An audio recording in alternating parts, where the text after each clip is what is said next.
Hello, everyone. Welcome to another episode of Art of the Game. Over here on Cabot Crossing. You guys could say hi, too. I thought you were saying hi to me. Hi. No. Hi, Greg. How's it going? Hi, Greg.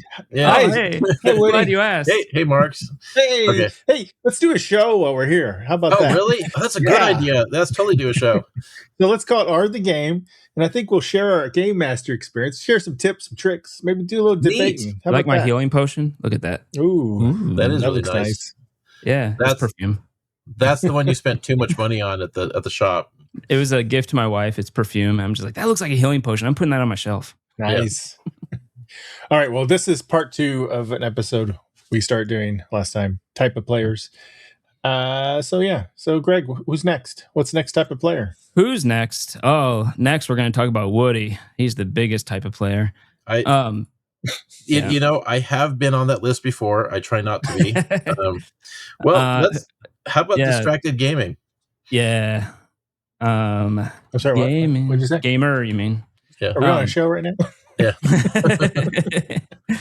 Yeah. So this one is a pretty good one. And I think it's, like you may have mentioned before, I think it's way worse when you play online because it gives someone a screen to do other things behind. I think it's more of an issue these days because, like, it used to be you could only play in person, and now a lot of games the only way to play is online. And you know, we also have these things, right? Well, even if you're in person, you have screens. People are on their phones all the time. And so I have a funny way to deal with this. Have that person be a DM, at least just like a one shot. Try to convince them to be a DM. And they'll change their tune real fast on that. I always see it. I always find that interesting when the person who's doing that would be offended if you were doing it to them as a game master, yet they do it. Right. That is so interesting to see that. It's like, I know if I did that to you, you would not be happy. So, yeah. I don't really know how to handle this too much other than get with the player and ask them how the game could be more fun for them. And I know that's kind of a backhanded way of saying, why are you not paying attention? But that is the reason. Ultimately, that is what it is, right? How can the game be more fun? And if they're not having fun, you know, they can join the next game. You know, we could do a different genre or something that they like more. Think you have to just have a private conversation with them after the fact and go, hey, so this is kind of not cool. I put a lot of effort into this, and you know, you're kind of not there. And you know, like if the person, because sometimes people do show up tired. They come to the game and they're dead tired. And there are people that like myself, I'm fine. Like, you know, if I'm tired, I can somehow I'm able to get through it. And there's also a point where like you've been tired for so long, you stop being tired, and that kind of sucks. But like there's also people that they just don't have that ability. Like when they get tired, they are done, and they cannot pull it together no matter what they do. And I will say I have been this person before, and when I am that person, I make it very clear at the beginning. I'm like, hey, I got this thing at work, I have to really work through it, but I didn't want to have to cancel so none of you can play, because if I'm not there, it's not enough players for other people. So I'm like, I'll be distracted, but I'll try to, you know, do my best to be here. And that's fine if that's the case. But I don't think we're talking about that person. No, and I've done situations where I was like, you know, I also had a project, like, you know, I work in comics on the side, right? And I also writing books now. And like sometimes you have a deadline and you have to get, you know, this project done, you know, and it's like you can be there, but you also have to be working on this thing. And so like, you know, I'm decently good at paying attention, but you know, and I don't want to miss the game either. Actually, I'm very invested generally. But even then, my primary attention is on the game still, even then, right? Yeah, and I try to leave that stuff behind, but there have been a couple times like I had to keep this thing going, so I just like my only choice was to bring the laptop, and you know, I'll pay attention. I'm sorry, but I showed up, and it's the best I can do. And but then you know, like I'm making the effort. You know, we're not necessarily talking about that. We're talking about the person that doesn't make that effort and they're distracted, you know? And so, you know, it's just, that part kind of sucks from a GL's perspective. If you're in person, not that I've not done this, but I would probably do it with a fresh group of people, especially younger people. I would probably say, this is a no phone zone. Put your phone in a basket or something. And I think that's okay. but Yeah. some people are like, how dare you? Um, Yeah. you I can't. couldn't give up my phone for, Yeah. emergency Well, reasons. I mean, like, Yeah. if you have You can to, keep your notification beeper thing on or yeah, something. Or yeah. ring I mean, like, I'll go get a beeper. well, because like the sitters out there with the kids, you got to be available just in Yeah. case, or, Um, or just ask people don't look at your phone when you're gaming. Yeah. So Yeah, that I would think be so. the best way.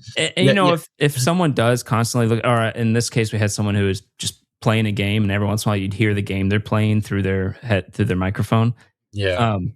And Then if that's the case, then you should just go. tell them, hey, show up to the next one if you're more interested in the next one. But Yeah, like, don't ruin your yeah, friendship over it, just because it will. That kind of stuff will ruin your friendship over time, yeah. because you do have the thing where it's like you're spending all this time and they don't give a crap. Yeah, that's going to ruin your friendship. But you know what? Maybe it's just not the interesting game for them, whatever you're doing, and that's okay. And you should let them know that, hey, just join the next one. I don't want you to play and be distracted because it's not really fun for me.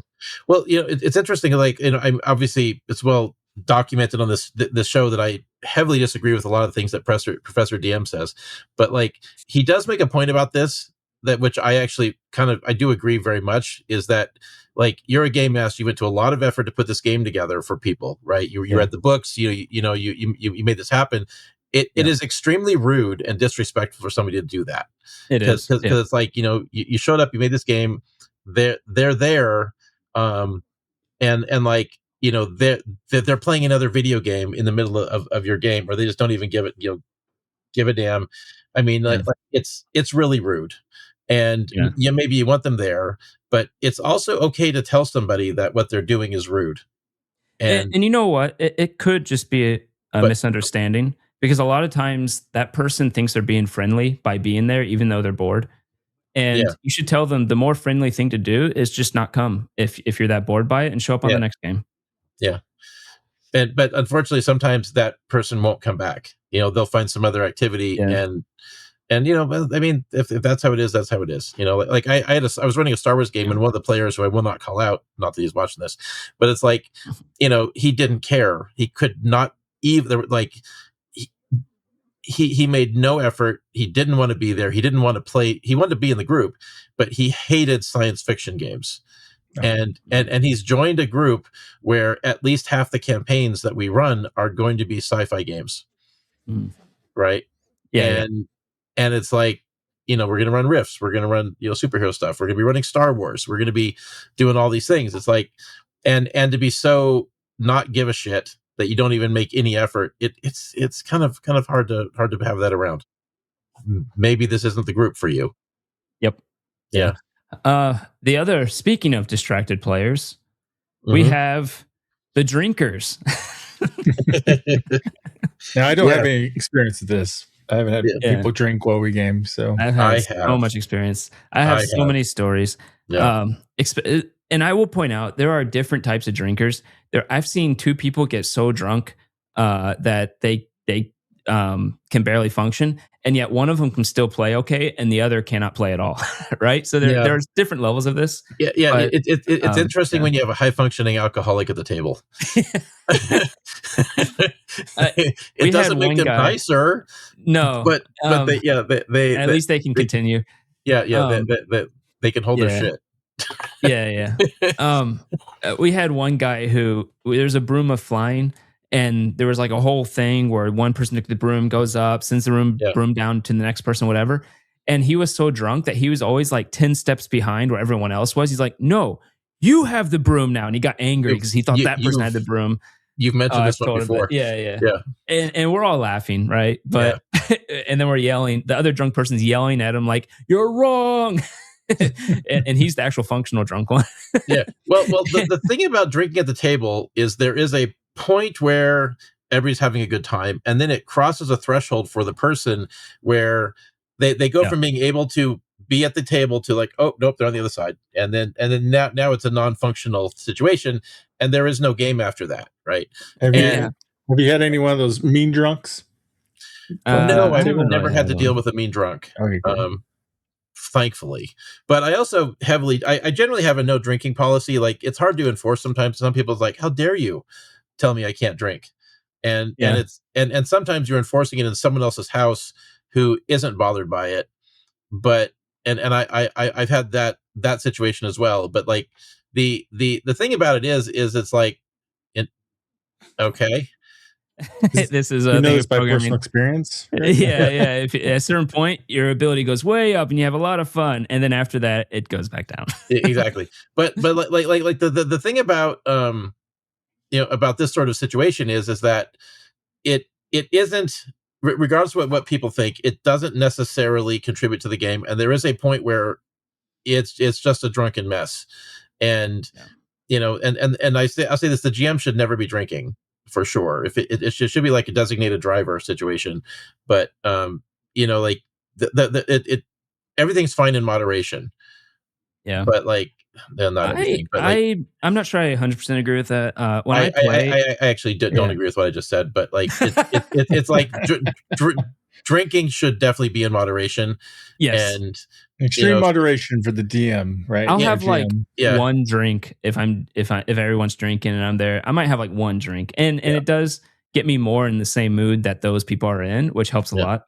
But you have to understand, if you're allowing drinking to the game, it Yeah. is not going to be a serious game. Not in the No. same way as people Well, would be if they were You not must drinking. use Right? something like Spell, or none of you will remember what happened afterwards. well, it's also a problem when somebody shows up with a 6-pack and they hand out a couple, and then Yeah. 4 of them disappeared, but they were all drank by the same person.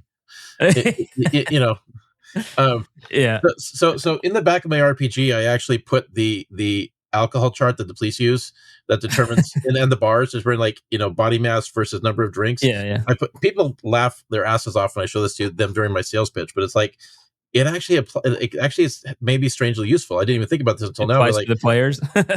yeah, it might actually apply to the players, right? So, Yeah. um, But yeah, like, it's not the end of the world is my yeah, overall feeling on it. It's But you have to understand it's not going to be a serious game probably if you do yeah, it, and that's I okay if you're yeah, willing to accept that.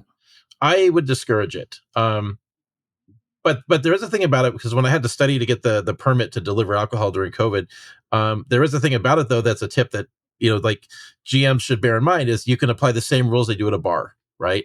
Encourage people to have a water in between a drink. Don't just Oh keep yeah. count of the alcohol, and eat food, because Oh yeah, the have food. Yeah. yeah, because it's like, you can't stop someone from getting drunk, but you can slow down how quickly it happens. And there is a point of, like, alcohol saturation, right? Like,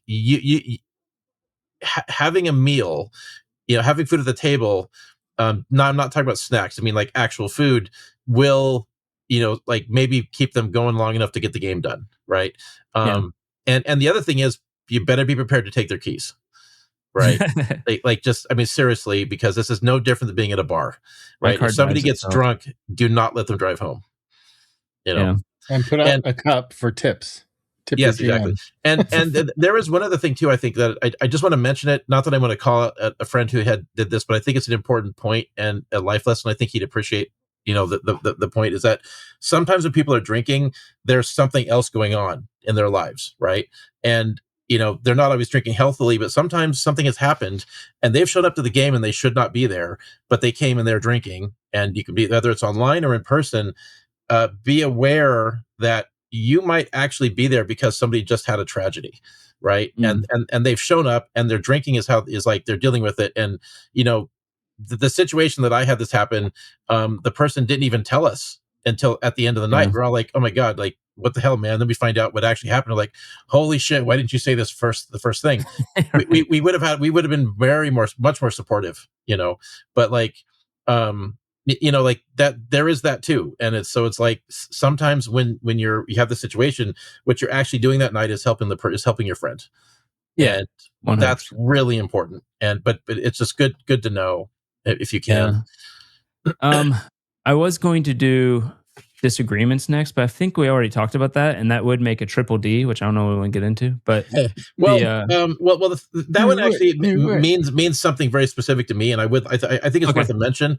But we don't have to do a triple D. We could go into the other one first if you want to break it up. No, triple The flow. D. Yeah, yeah, Apparently, we're doing triple D. Uh, okay. So for me, where I've run into this particular point, and it can mean a number of things, but like, what I have run into is a player who, like, well, there's two examples of it. I've had the player that always like they have to be right so much that they just argue everything, whether they have a foundation for it or not, and that is miserable. I ended up Mm. had to kick someone out of that. But I've also had the situation where like it's kind of an offshoot of the playing a different game, but like where somebody is just they are going in a different direction, and like you can like it doesn't matter what you're doing, it's not fun because they want something else out of the game than what you or the rest of the players are doing, and there that this foundational disagreement, like the foundation of the game that is based upon a set of agreements is not just the rules, but it's like an understanding of what the tone is going to be, right? Yeah. And if somebody wants a different tone or a different style, like I had a player that they just want to be the center of the universe, and it wasn't that they were terrible or even a disruptive player so much as they wanted to be they were the most important thing. They were like this massive Ooh. ego, and that's not the kind of game I want to run. And like it's kind of gets into the session zero thing, but You got to go play a solo game then by yourself. exactly. Yes, Greg's classic living vicariously. But like when you have this person that's just this monstrous ego, and you can kind of feel the pushback even if they're not Yeah. vocalizing it, right?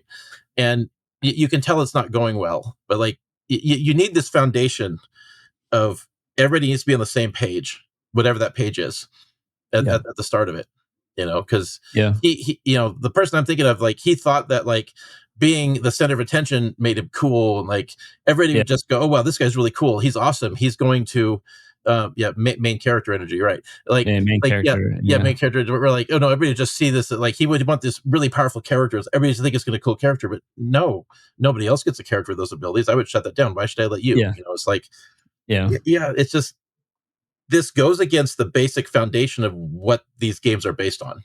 All these things, well, Yeah. these two things right here are Yeah. probably one of the few problems I'll say you just don't play with that person.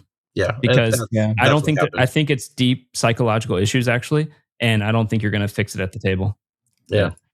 Yeah, that's those just- people probably, maybe not always, but probably have problems working in a team and their day job and whatever else. They Yeah. have issues probably going on. Yeah. So, Well, the person I found is because they actually do struggle in real life, and I felt bad for them. But working a lot of jobs and stuff. But at the end of the day, you can't take away everyone else's fun because you're trying to live vicariously through the game we're playing. yeah. Well, I think it's like the classic argument of like if you try to satisfy everybody, you'll satisfy no one. So you do the best you can, and if if you're being genuine and honest and doing the best you can to give the best experience you can and taking care of as many people as you can in that context, it's like if somebody isn't jiving, it's not necessarily your fault. Yeah. And it might not even be their fault in some situations. It's just never meant to be. And Go it's for it. just it's a team sport, if you will. It's like you don't go is. in and you don't play basketball by yourself. No. You gotta have a whole Is that team. the one with home runs? Or I don't know. Yeah, that one. I only know League of Legends as a sport. It's the No, one sport. that's the one with field goals, Greg. Oh, okay. You would know Yeah. better than me. Yeah. So I was actually going to bring these in as a separate one, but you brought it in right there, and I think we talked about it. The only other one we have, which I think might be worth talking about, is the expectations. I just watched High Anxiety, the movie, and now it's stuck on mine. But High Expectations. Yeah. See. Yeah. Okay. I'm going to choose this one because I think that this one, like I've run into this in a very specific way, but I think it's more prevalent now because people are watching Critical Role. Oh yes, I was actually going to bring up that exact thing too. Yeah, go take it away then. Yeah. People call it the what's the DM's name? Matt Mercer effect. Matt Mercer effect. The Matt Mercer effect. Yeah. And I even have this some because I think when I give stories, I try to make them more story-like when I'm telling them. Mm-hmm. And when I get a DM that's not like that, I'm like, why aren't you like that? And I'm like, that's because that's just so many ways to DM, and that's just one of them. And it's like even taking away his skill, right? And I'll be honest, there's skills that we have here that are better than what even he does, right? Well, he's only good what he's good at. You can't deny his storytelling skill. I mean, he's not good at everything. Yeah, his storytelling's next level though. But that's just a type of DM, and there's many types and ways to run things. Taking away just the skill level, and when you go into a game, you just have to expect that. Like running one with Marks is extremely different than running one with me, even, which is extremely different than running with Woody. Like we all have pretty distinct ways of running games. Well, I also want to call out myself in this one as well, right? Because like there is a point that really needs to be addressed because this show's for GMs, and like, but like the thing is when you've been doing it a long time, you're good, you're tenured, you're the best guy at the table. It can be very hard to step into the player role because like as a GM, if you're like me, you rarely get to do it, right? It's not as frequent, and it can be very hard to step down and like let go of the control and feel comfortable like in the unexpected, right? I kind of had to relearn how to play to a degree, right? And so like, but also I have a certain standard that like I would like to have the same experience I'm giving other people, right? Yeah. And then what you have to do though is like you have to take care of the next generation because like as a GM you're always in the thought of recruitment because you have to keep your player base up. You have to make sure that you have enough people at the table, but you also have to think about like there needs to be more game masters, right? And that's something that's very much on my mind, and which means that you have to give these young guys an opportunity to learn the craft. But that means that they're going to have rough games because they can't just sit down and go, well, you can't just say, well, you guys have watched me do this for 10 years. How can you not do this? Like that's not fair. Right. Yeah. And I have high expectations and I want something out of the game. And I watch these guys and it's like, I'm fucking banging my head against the table, like with frustration at like, why are you doing this? And I think it's hard on us GMs because we are good at certain things. And we expect others to be good at those things, and it makes us not see what those other people are actually good at. Like, I'm pretty sure Keenan is probably better at giving stories than both of us are. Keenan is in a lot of amazing ways, at right? presentation. He's basically a Matt Mercer when it comes to presentation. Right. But then you'll probably be like, yeah, but you didn't world build it right. Like you didn't put the rules right. You didn't develop it right. No, I would never react that way. It's more like technique is where I shine like my because I'm kind of like I'm sure you guys have caught on. I'm kind of a philosopher when it comes to like how to be like I think of it in those terms, right? Because I analyzed it really well. And I mean with Keenan, there was a point when I'm like, I mean, we had to have a little talk outside one time because I was like, oh, you just don't know this thing. And so I'm like, I was trying to help fill him in. Thankfully, it was a situation where we could actually have that conversation because I've been with players where it's like new GMs where it's like, no, like any comment on it, any criticism is like, you might as well be putting a knife to their throat. Like they can't handle it. And it's, it's part of why I wanted this show because I like, when you sit down and talk to these people face to face and very real, sometimes they can't take it. But in a context like this, they could watch the show and like get that information and just get what they get out of it and move on. And it's not something that is a criticism of any one direct person, right? Because you're not trying to criticize. They feel like it though. Yeah. And so that's kind of rough. Can't handle the truth. Yeah, but like the thing is you also have to it goes both ways because like if you're the guy with high expectations, you either need to go to a table where your expectations are met, or you have to step back and like acknowledge that this person is running the game. They're the GM and they can only do what they do, but they will get better. And you that doesn't mean you can't have fun at that table. It's I actually weirdly enough don't struggle with this because I have no high expectations of myself or anyone else. That's a weird confession to make, Greg. It's just, oh my God, it was so hard for me when I got to play for the first time in years. It was very, very hard to step back and like just relax about it. And I think it helps that also I'm not a forever GM. It's probably like 50-50 maybe for me. Yeah, and that helps a lot for me. Well, I was trying to retire until I started writing I actually got into like publishing and like there was a point where I'm like, oh, I'm done. I'm going to start publishing now. It's like, oh, right. I have to run games because I'm publishing. It's like, right. Okay. Yeah. So I'm back, baby. Like I've been doing it almost. I mean, there have been a few breaks, but I've had some campaigns I got to play. But basically, I've been at this for over 35 years. So, all right, Marks. What crap pisses you off when I GM? Oh, crap. Nothing. Yeah. Sure. Your random names for characters. That's what. No, I'm teasing. What's wrong with Thundercock? I like reusing the names of modern celebrities in these games. Like, yeah, Oh, really? yeah. Like, okay, well, this guy's name. Oh, my name is Mr. Eastwood. Oh, yeah. Yeah. His name's Will Yeah. Smith. Yeah. He goes around Yeah. slapping people. Yeah, we had a William Clinton one time, and so yeah, Oh, yeah, Bill, right? yeah. No, his name was William. Oh, right. my Well, bad. because the names are going to repeat, right? Like you go back in time, Yeah. and there's all kinds of. But so Oh, I have yeah. an uncle. I have an uncle Joe Kelly, and there's also a Joe Kelly who's a comic book writer. So, like Yeah. this happens. Yeah. I'm in a weird position where there's only like 10 Horvays in the whole world. Really? Yeah. So you're telling me that all it would take is one bad generation, and you're extinct? Pretty much. Yeah. Yeah. It's because it's a made up name. My granddad made it up when he came to America. Interesting. Yeah. Really? So in my generation right now with my family, because of just how it ended up working out, of all like 6 brothers and sisters, they've all got families, and in the cousin generation, there's only 3 boys. Oh, and interesting. and It's up only to them. yeah, but only one of them had kids. Oh, no. So far, which is my brother, and then there's like I'm not going to have kids, and then I've got a cousin who might have kids. So right now, my brother is the only one carrying on the family name.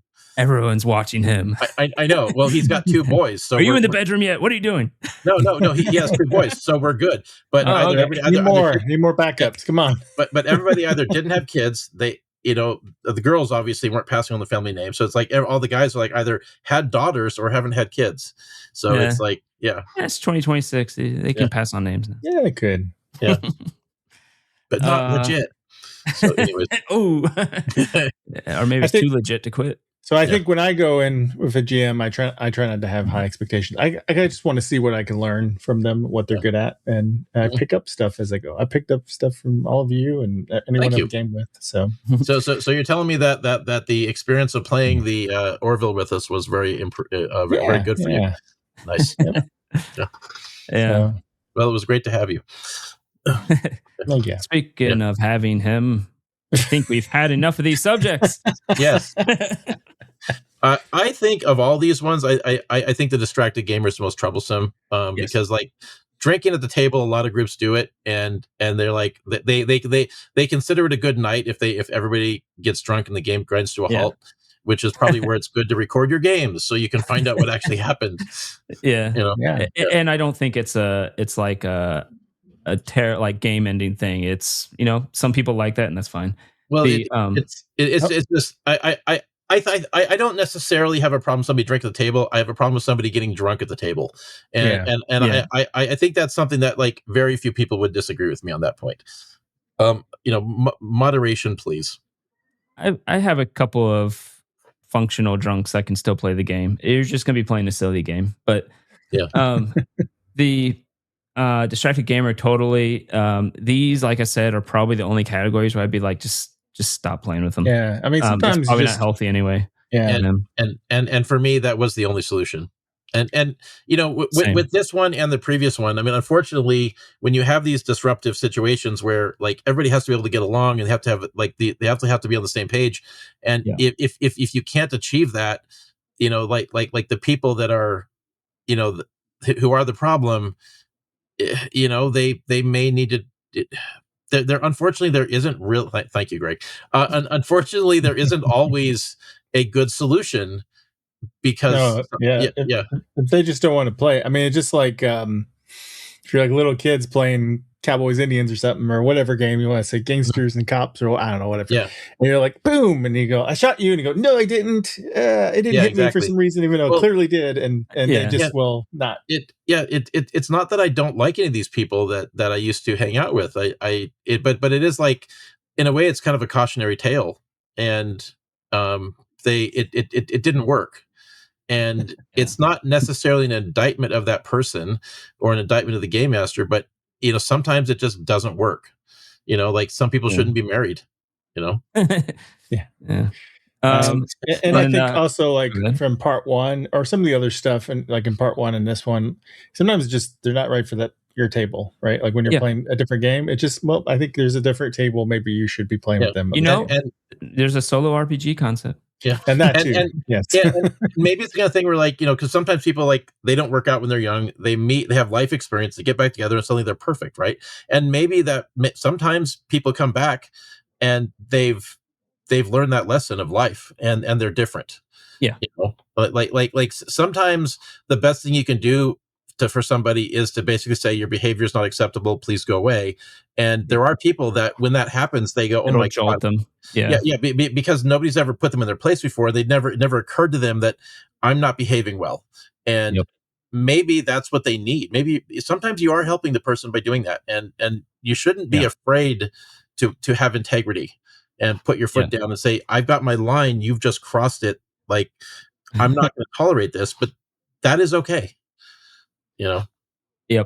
Yeah, and keep in mind with Matt Mercer, Critical Role stuff. They're voice actors. Yeah. Yes. So they do prep on their games. They do. Yeah, they do in prep.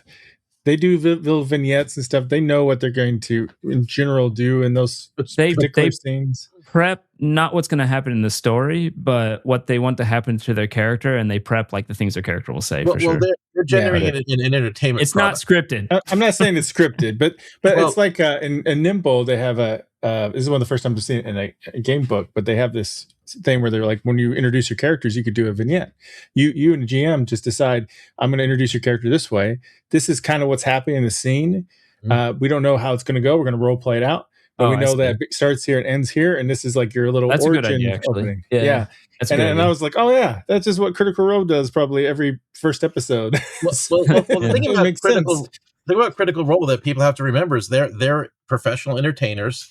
They're generating an entertainment product. They know that they're making an entertainment product, and like if they were playing at their own table, for themselves like they used to back in the day, it would be a totally different experience. When they know they're on camera, they're in front of people, there is this portrayal that like they're entertaining an audience, and the only audience that you as the game master have to entertain are the players at your table. And and the bar is much lower to be successful there. You don't need all that stuff, right? I mean, props help, miniatures help, terrain helps. All these things are great, but like you don't need it because you're not entertaining an audience. And most people that are live streaming really aren't at that level, and most of them aren't very successful compared to, it's like it's just you and your friends at the table having a good time. And for that's not entertaining to watch most of the time. It's entertaining to participate in, but it's not entertaining to watch. And so don't get hung up in the expectations that you have to make it like Critical Role. It's like watching golf. Not everybody. We should do a whole episode on Critical Role because I have a lot of thoughts on it and why they did pretty badly for a while too, especially in campaign 2 and 3, and why they're doing better now with the new campaign. But I mean, they do tend to lose audience. Audience drops off as the campaign goes. But not only that, I think their second and third campaign just had less views in general, actually. And I think there's reasons for that, which we can make a video on if you ever want to. It'd be kind of spicy, probably. Yeah, I think that would be fine. Yeah, I mean, I watched a little bit of campaign 2 recently because like the YouTube was showing clips of it a lot because the cartoon came out, and it's interesting seeing the difference between the cartoon and the actual gameplay. And some of the stuff I checked out, I really enjoyed it.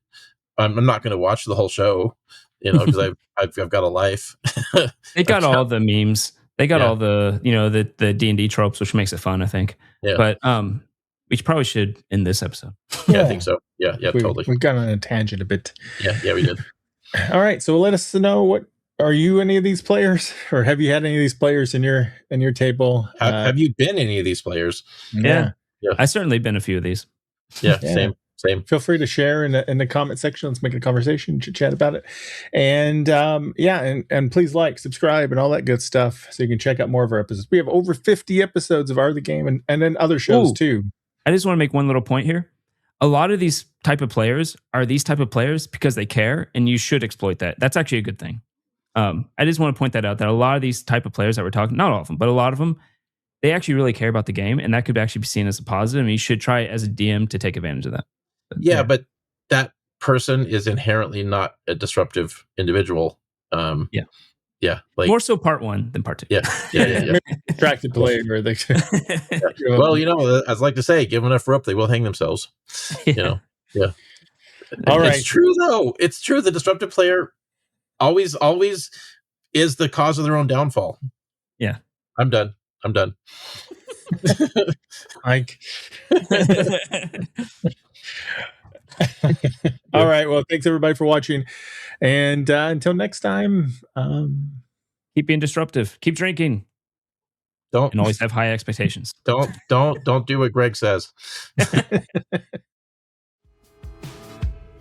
When the dice roll high, we touch the sky. But when they crash, it's a bang.